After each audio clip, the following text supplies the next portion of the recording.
guys, nako diri karon guys sa among matad. Tara mong balay guys. O nako diri ka nagbakiro ko sa akong baka. Nalangkig na akong baka guys. Nagbakiro ko guys. Bago pa jud ko na human og laba guys sa tara. Ito akong nilabahan. Kaya gani sa buntag balibol ni guys. Pag uli na ako ay harap kong naglaba.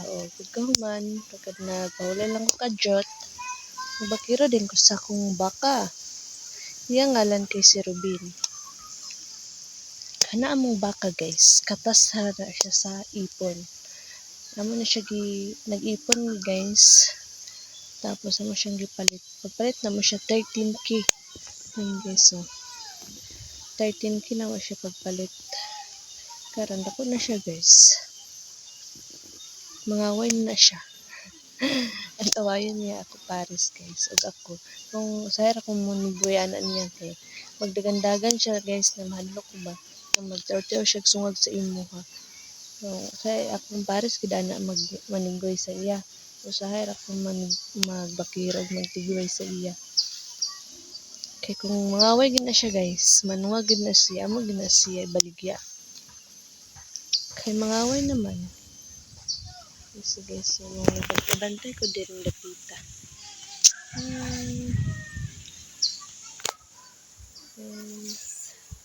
Para among balay. Nagbakiro ko sa akong baka. Naningom na akong baboy guys. Kaya nangawa na pag silag bahog.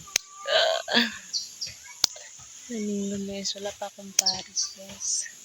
Kaya akong Paris to sa iyang mama. Kaya nagsugo iyang mama nga papanday daw iyang balay. So ito sila dito sa iyang kuya doon ipanday nila.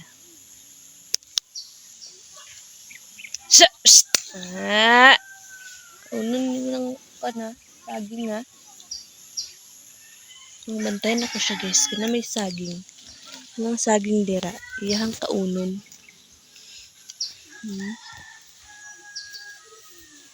Muna si Rubin. Rubin ang pangalan sa iya guys. Kaya ang tag-iya man sa iyang amo ana sa una si Rubin. Rubin pa ang ngalan sa iya. Siya guys. Nasama di iyang kilid guys. Kana siya. Naisamad sa iyang kilid. Tungod siguro sa kainit guys. Tungod sa kainit. Na bawal man good daw ang baka pero painitan dapat isilong siya kaya kana ilang panit na mamuto guys wala siya pero may magud init dire mao na siya guys namuto ang isilong na ako na siya din pag uli na ako gikan ko nagbalibol guys baka akong nakita nang nagdugo-dugo nang naiyang samad guys kita na ako guys Bin Mukha na siya. Yan sa madana guys.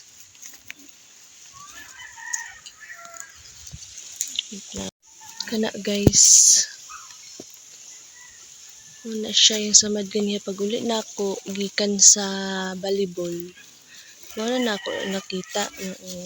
Dali na ako siya. Dugo na siya ganiya. Dali ko guys na pagsilong sa iya. Dani na ko siya gisilong sa lobby guys. Kaya ganiha, dili man na siya init dira kana may lobby. Hindi na ko siya gisilong. Tapos kipainom na ko siya tubig.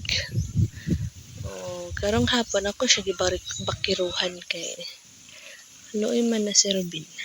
Masugo na siya guys. Mga hoy may mauna na siya magbira. Dili na niya maglisod nga mag-arsa. Kay siya naman mag-arsa, siya naman magbira. Amo naman siyang butangan sa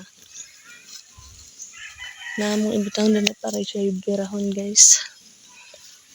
Masugo na siya pero sa ibadlungon kayo. Kay mangaway na siya. Dili pug na siya magpasakay guys kay agdagan kung sakyan sa likod. Mani si Robin ang katas ng ipon. Katas lang ng ipon namin yan guys. Lahat ng mga napundar namin dahil lang po sa ipon, dahil sa baboy. Kaya thankful din po kami. Salamat ni Lord dahil binigyan po kami ng madaming biyaya. At sana pagdating ng panahon, kami din makatulong.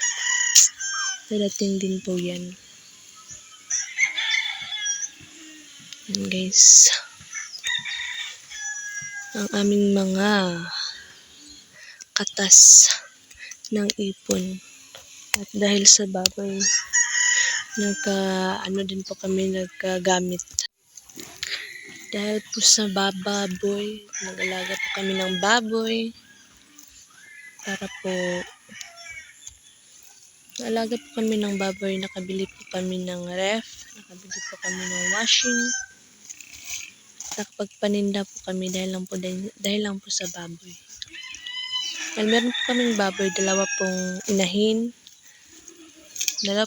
namin, kaya po yan po, sunod-sunod po sila mga anak, ilang month lang, isang month or 2 month lang po yung isa mga anak, yung isa pa mga anak din, ganyan po.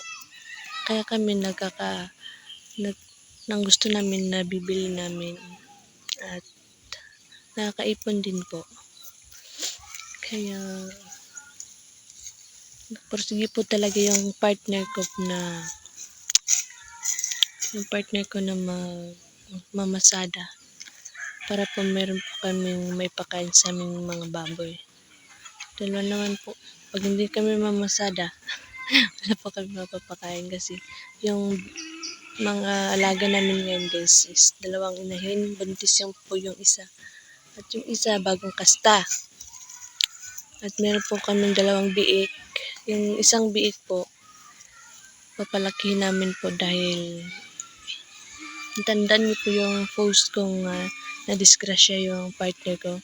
Yun, sira yung salamin sa harapan.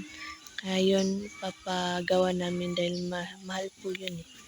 7,000 at 8. Ang isa pang biik para po sa birthday ng anak ko. At may 2 din po sa tangkal. Iihawin po namin yun ngayong 25. Dahil fiesta. At yung isa po sa birthday din po ng anak ko.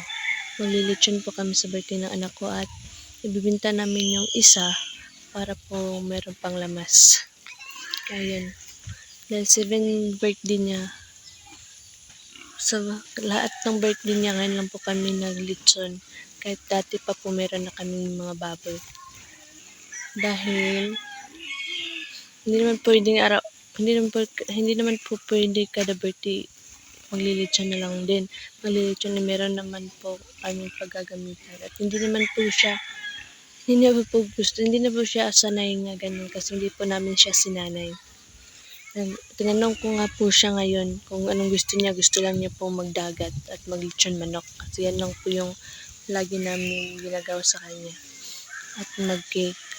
Kaya, ngayon, dahil 7 birthday naman po niya, kaya talagang pinaghandaan namin para makaranas din naman po siya sa maglitson. Kasi kami, hindi pa kami nakaranas ng ganyan. Isa lang din naman po yung anak namin. Pero siguro pagdating ng panahon na marami na sila, wala na po talagang ganyan. Kasi maghihirap na. Kaya, nandito pa rin po ako. Babantay sa aking baka. At yun lang po. Salamat at sana makinig po kayo sa mga kwento ko. Mga kwento ng aking buhay. Ay, wait lang. May kwento pa pala ako guys. Ako po ay 16 years old po ay nabuntis na ni Alex, yung kasama ko po. At nagsama na po kami 2016 kami magjowa. Tapos 2017 ko po yung pinanganak yung anak ko. Kaya hindi po ako nakatapos ng pag-aaral pero nagtapos po ako sa ALS. Kaya ngayon po ay Gagraduate po ako ng grade 12 ngayong darating na Mayo. Yan lang po. Sana makinig po kayo, manood po kayo sa mga kwento ng aking buhay. Bye-bye! Thank you for watching. Don't forget to subscribe and like for sa aking YouTube channel. Bye-bye!